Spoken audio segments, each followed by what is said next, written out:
dalam wahyu itu ada syarat, yaitu tobat. Dan tobat akhirnya Tuhan mengampuninya, ya. Dan itu diinterview oleh wartawan-wartawan, oleh kita punya tokoh-tokoh ini, suami dari Muhammad Ibn, dan beliau mengakuinya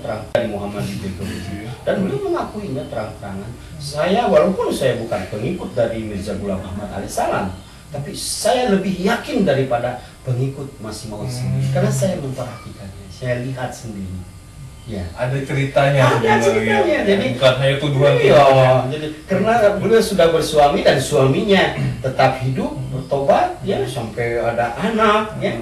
Bagaimana Muhammad Ibn bisa menikah dengan Hazrat Mirza Ghulam Ahmad? Jadi ada syarat. Coba lihat di dalam Al-Quran, Hazrat Yunus punya kaum.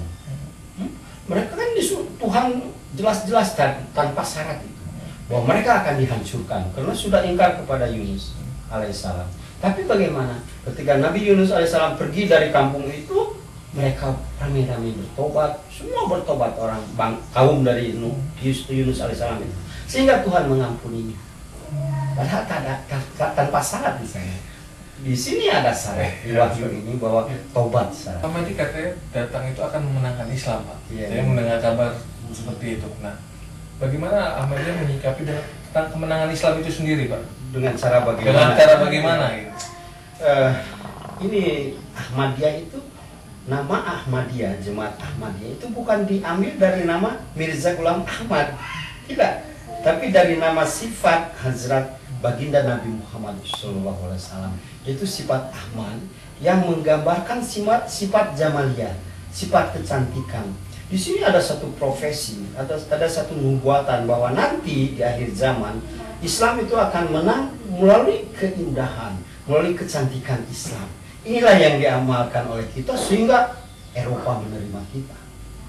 Amerika yang begitu benci kepada Islam, teroris. Denmark coba yang begitu kejam ya, membuat karikatur tentang Rasulullah, bagaimana seolah-olah Rasulullah itu biang keroknya teroris ya.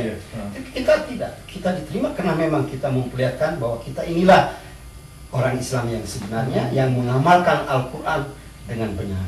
Arti kemenangan Islam sendiri itu gimana? Apa semua orang Hindu Kristen mau masuk itu impossible. Itu tidak mungkin. Kemenangan Islam yang diterangkan oleh Hazrat Masih Maud alaihissalam, Mirza Ghulam Ahmad alaihissalam, sesuai dengan petunjuk Al-Quran, hadis, dengan wahyu, yaitu ketika ajaran ini diterima, ajaran Islam maksudnya. Ketika Al-Quran, ajaran Al-Quran, hadis, sunnah itu diterima oleh dunia, itulah kemenangan Islam. Ya. Terus sekarang sudah mulai kita, bagaimana kita bisa mendirikan, membangun masjid-masjid yang besar di London misalnya. Sekarang proyek kita ini 2.500 masjid, akan membangun 2.500 masjid di mana? Di Eropa. Di Jerman saja sekarang sedang berjalan, sudah puluhan masjid, 100 masjid hanya di satu negara. Jadi tidak setuju ya Pak bahwa ada pendapat atau dari ulama-ulama yang anti terhadap Ahmadiyah, mereka mengatakan bagaimana kalau Ahmadiyah ini membuat agama sendiri, agama Ahmadiyah atau agama Mirzai gitu. Ini orang begini ini tidak tahu Quran, tidak tahu hadis, tidak tahu human rights, punya hukum ya, hukum, katakan hukum negara. Ini orang yang memang seorang provokator gitu, orang yang begini ya, seorang yang seharusnya kita kasihani ya.